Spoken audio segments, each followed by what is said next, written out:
اعوذ باللہ من الشیطان الرجیم بسم اللہ الرحمن الرحیم۔ السلام علیکم ورحمۃ اللہ وبرکاتہ۔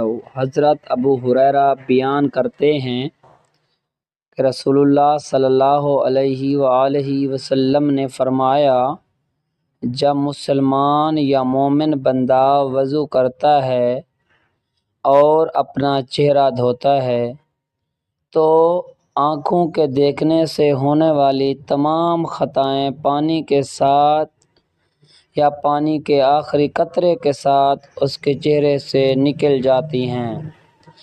پس جب وہ اپنے ہاتھ دھوتا ہے تو اس کے ہاتھوں سے جو خطائیں سرزد ہوتی ہیں وہ پانی کے ساتھ یا پانی کے آخری قطرے کے ساتھ اس کے ہاتھوں سے نکل جاتی ہیں۔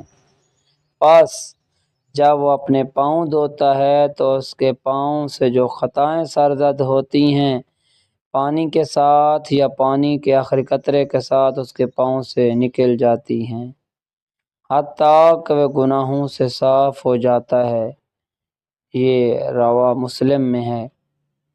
ایک اور حدیث مبارکہ ہے، حضرت ابو ہریرہ بیان کرتے ہیں کہ رسول اللہ صلی اللہ علیہ وآلہ وسلم نے فرمایا، بے شک میری امت کے لوگوں کو قیامت کے دن بلایا جائے گا تو وضو کے نشانات کی وجہ سے ان کے ہاتھ، پاؤں اور پیشانی چمکتی ہوگی۔ پس تم میں سے جو شخص اپنی چمک کو بڑھانا چاہے تو وہ بڑھا لے۔